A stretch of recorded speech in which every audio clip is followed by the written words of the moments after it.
Kemarin Aldri berjalan melewati taman. Kebetulan dia sedang lapar saat itu. Ketika melintasi taman, dia melihat seorang tukang bakso sedang melayani para pembeli. Melihat bakso di dalam gerobak abang tukang bakso tersebut, tentu membuat Aldri ngiler sehingga rasa laparnya pun makin meronta-ronta.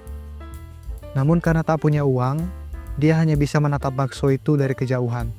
Dia pun tetap melanjutkan langkah kakinya. Tiba-tiba salah seorang pembeli bakso memanggil namanya.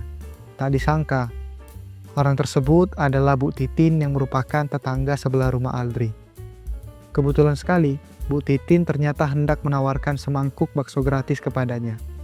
Aldri awalnya malu-malu sehingga mencoba basa-basi terlebih dahulu. Namun pada akhirnya, dia menerima tawaran tersebut dengan lapang dada. Dalam keseharian, kita mengalami banyak kejadian. Di antara beragam kejadian tersebut, banyak pula yang terjadi tanpa terduga sebelumnya. Kebetulan, merupakan kata pamungkas yang biasa kita pakai untuk menamai kejadian tak terduga itu. Umumnya kita mendefinisikan kebetulan sebagai sesuatu yang terjadi dengan tidak sengaja dan tak terduga. Terkadang sebuah kebetulan bisa jadi mengesalkan. Umpamanya kamu sedang terburu-buru pulang ke rumah tetapi di tengah jalan ada razia. Padahal sebelumnya tidak pernah ada razia di jalur tersebut. Akhirnya arus lalu lintas pun menjadi sedikit tersendat. Kamu yang sedang terburu-buru malah harus menunggu gerak kendaraan di depanmu. Kamu pun kesal dan mengeluh. Kenapa harus razia sekarang sih? Namun apabila yang terjadi ialah razianya baru saja selesai ketika kamu melewati jalur tersebut, maka definisi kebetulan dalam benakmu akan makin panjang. Menjadi sesuatu yang terjadi dengan tidak sengaja dan tak terduga, tetapi tepat sasaran. Dari sini kita dapat menyimpulkan bahwa kebetulan sebenarnya bersifat netral dan tidak menghasilkan apa-apa. Interpretasi kita lah yang membuatnya bermuatan nilai merugikan atau menguntungkan, tergantung paradigma mana yang kita kenakan. Sebenarnya kebetulan bukanlah semata-mata fenomena absurd. Ada alasan mengapa kebetulan menjadi kebetulan. Yang terjadi ialah pikiran kita terkejut dengan potret realitas yang tampak di hadapan kita setelah apa yang terjadi sebelumnya. Di detik ini, Aldri sedang lapar kemudian melihat tukang bakso dan menjadi ngiler. Tetapi sayangnya dia tidak punya uang untuk membeli bakso tersebut. Kemudian di detik berikutnya, tiba-tiba ada suara orang yang memanggilnya.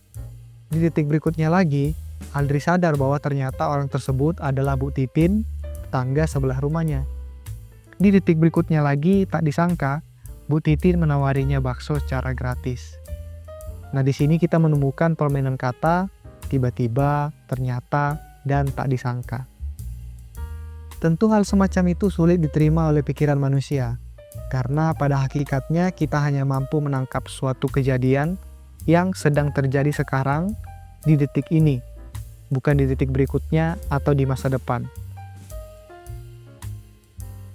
Seorang filsuf Amerika bernama Richard Rorty mengatakan kalau hidup pada hakikatnya adalah kontingensi, yakni suatu keadaan yang masih diliputi ketidakpastian dan berada di luar jangkauan. Oleh karena itu, kontingensi merupakan keadaan yang terlalu besar untuk dikonkretkan oleh pikiran. Kontingensi inilah yang membuat sebuah fenomena kita anggap sebagai sebuah kebetulan. Semua orang tentu ingin kontingensi benar-benar terlaksana dan menjadi sebuah kepastian yang menguntungkan. Dengan kata lain, kita semua pasti ingin mengalami kebetulan yang tidak merugikan. Hanya saja, kebetulan itu tidak pernah terjadi dengan sendirinya tanpa sebab apapun. Akan tetapi kita punya celah untuk mengidentifikasi pola sebuah realitas, memahaminya kemudian menghasilkan sebuah hipotesis. Kalimat kerennya, yang tak terduga dapat diduga-duga dengan menduga-duga. Seorang ilmuwan sedang duduk di bawah naungan beberapa pohon apel. Ilmuwan tersebut terpesona ketika melihat sebuah apel terjatuh. Dia lantas bertanya, mengapa apel selalu jatuh ke bawah atau ke pusat bumi?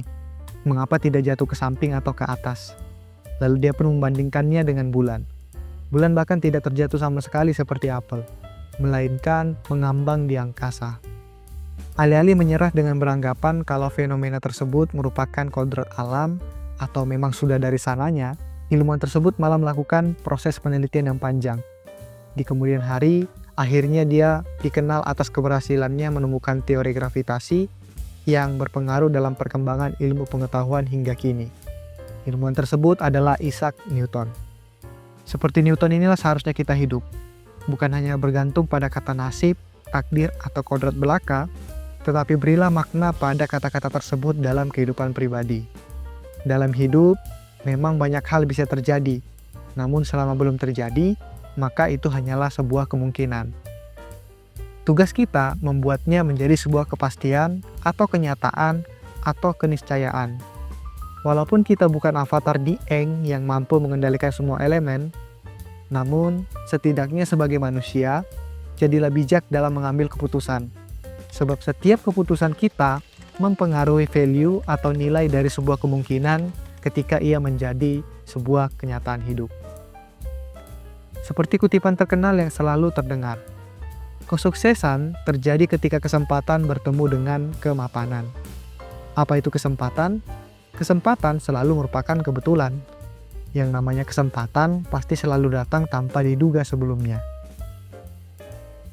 Kita mungkin bisa mencari-cari kesempatan, namun kesempatan datang begitu saja dan bisa hilang seketika. Lalu apa itu kemapanan? Kemapanan adalah kesiapan atau kemantapan atau kematangan diri. Bayangkan bila Aldri saat itu tidak berjalan di taman. Dia mungkin tidak akan bertemu dengan tukang bakso dan Bu Titin. Jadi dia tidak akan mendapatkan bakso gratis dari Bu Titin. Bu Titin bisa jadi memberikan bakso gratis tersebut ke orang lain, atau mungkin sama sekali tidak memberikan bakso gratis kepada siapapun. Bayangkan lagi nih, kalau misalkan Aldri saat itu memang berjalan di taman, tetapi ia sedang tidak lapar, maka mungkin Aldri tidak akan ngiler ketika melihat bakso. Kalaupun Bu Titin memanggil, lalu menawarinya bakso gratis, Aldri bisa saja menolak sama sekali, atau tetap menerima bakso tersebut. Hanya saja tidak dengan lapang dada seperti sebelumnya, melainkan karena segan menolak. Apa yang bisa kita petik dari sini? Aldri sudah mapan ketika kesempatan itu datang. Hasilnya ialah kesuksesan meraih bakso secara gratis untuk memenuhi hasrat lapar pun terlaksana. Kita dapat melihat bagaimana konsep kebetulan mengotak-atik sesuatu yang dianggap lazim terjadi dan pasti. Nah, sekarang kamu kebetulan ada di sini.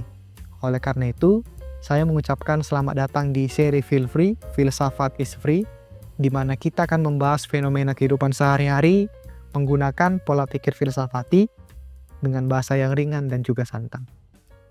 Jadi, mari rayakan kebetulanmu.